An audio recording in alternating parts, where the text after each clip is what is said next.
E retroatividade da lei. Artigo 6º. O princípio da segurança jurídica. Uma lei nova não pode prejudicar situações consolidadas sob a lei anterior. Ato jurídico perfeito.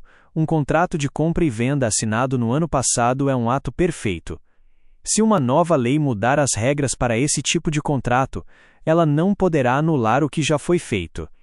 Direito adquirido. Você completou todos os requisitos para se aposentar sob a lei antiga. Mesmo que uma nova lei mude as regras da aposentadoria, seu direito já foi adquirido e não pode ser tirado. Coisa julgada. Uma decisão judicial que não cabe mais recurso. Se você ganhou um processo e a decisão transitou em julgado, uma lei nova não pode reverter o resultado. Conflito no espaço. Artigos 7º e 9º. Regras para quando as leis de países diferentes entram em conflito. A regra geral é o princípio da lex loci actus, a lei do lugar onde o ato é praticado. Exemplo prático. Artigo 7º. 2 brasileiros se casam na França. As formalidades do casamento, documentação, cerimônia, serão regidas pelas leis francesas. Exemplo prático. Artigo 9º. Um brasileiro que vivia e faleceu na Argentina deixou bens. A sucessão, quem herda e como, será regulada pela lei argentina, que era o domicílio do falecido. Hermenêutica, interpretação da lei, artigo 5º. O artigo 5º da LINDB é um guia para os juízes e juristas. Ele determina que, ao interpretar a lei, o juiz deve ir além do texto e considerar o objetivo social da norma e as exigências do bem comum. Exemplo prático. Uma lei diz que é proibido o veículo no parque. Um ciclista é parado. Se o juiz interpretar apenas o termo veículo literalmente, qualquer meio de transporte, o ciclista seria multado. No entanto, se o juiz usar a hermenêutica do artigo 5º, ele pode entender que o objetivo da lei é proibir veículos motorizados que fazem barulho e poluem, para garantir a tranquilidade do parque. A bicicleta, que é silenciosa e não polui, não deveria ser enquadrada na proibição. Integração de normas, preenchimento de lacunas. Artigo 4º. O artigo 4º diz que o juiz não pode se recusar a julgar um caso alegando a ausência de uma lei específica. Ele deve integrar o ordenamento jurídico, ou seja, preencher a lacuna. Ele fará isso utilizando analogia, usar uma lei que regula um caso semelhante. Exemplo prático. Como já vimos, não há uma lei específica sobre a guarda de animais de estimação em caso de divórcio. O juiz pode usar, por analogia, as regras da guarda de filhos para decidir sobre a guarda do animal, priorizando o bem-estar do pet. Costumes. Utilizar práticas sociais consolidadas e aceitas. Exemplo prático.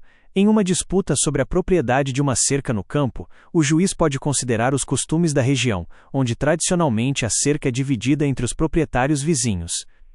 Princípios gerais do direito, grandes pilares que sustentam o direito, como a boa-fé, a equidade, a moralidade, a dignidade da pessoa humana, etc. Exemplo prático. Em um caso de bullying virtual, onde não há uma lei específica, o juiz pode se basear no princípio da dignidade da pessoa humana para condenar o agressor. 1. Fontes do direito. As fontes do direito são os locais de onde as normas jurídicas são extraídas. A. Fontes formais, lei, analogia, princípios. São as que criam as normas de forma obrigatória. Lei, a principal fonte. É a norma escrita criada pelo Poder Legislativo.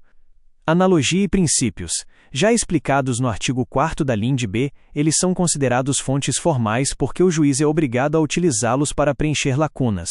B. Fontes informais, doutrina e jurisprudência.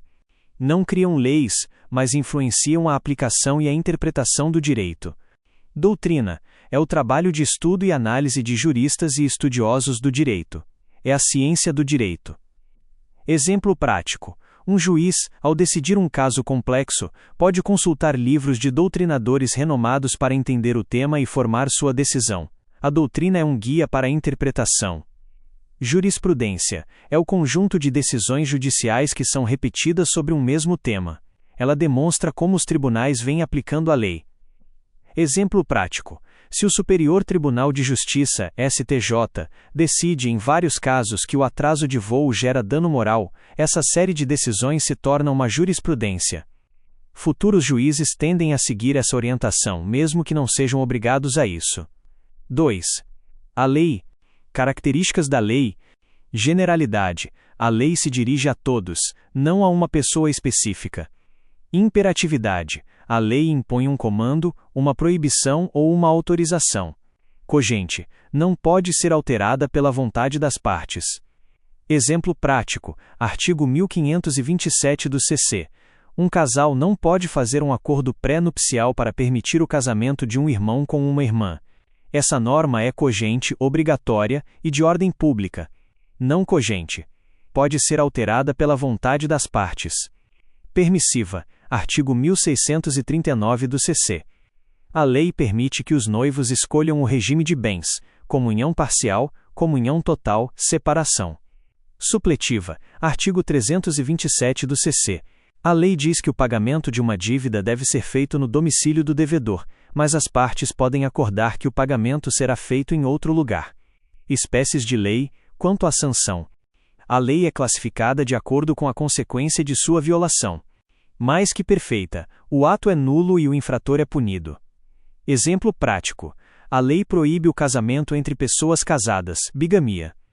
Se alguém se casa pela segunda vez, o casamento é nulo e a pessoa comete um crime. Bigamia, artigo 235 do CP. Perfeita. O ato é nulo, mas não há punição penal. Exemplo prático. Artigo 166-I do CC. Um contrato de compra e venda de um imóvel de alto valor é feito verbalmente. A lei exige que esse tipo de contrato seja feito por escritura pública. Como a forma não foi respeitada, o contrato é nulo. Menos que perfeita, o ato é válido, mas o infrator sofre uma sanção civil ou administrativa. Exemplo prático. Um casamento de um menor entre 16 e 18 anos sem a autorização dos pais é válido, mas os pais podem pedir a anulação. Além disso, a lei impõe um regime de bens obrigatório. Imperfeita. O ato é válido e não há nenhuma sanção. A lei serve apenas como uma recomendação moral ou social. Exemplo prático. A lei não permite que uma dívida de jogo seja cobrada judicialmente. A dívida existe, mas o credor não pode acionar a justiça para receber o dinheiro. Espero que essa explicação mais detalhada com exemplos práticos ajude a consolidar seu conhecimento. Fique à vontade para perguntar se precisar de mais detalhes.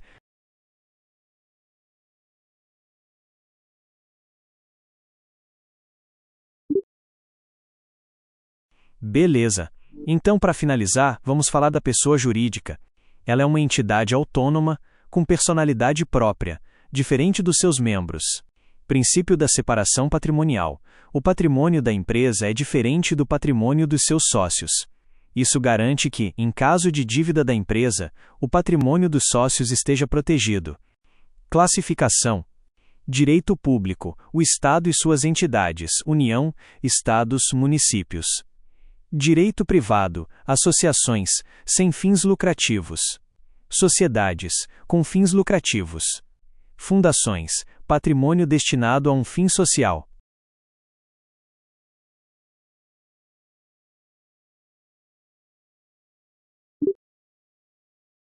Pessoa jurídica.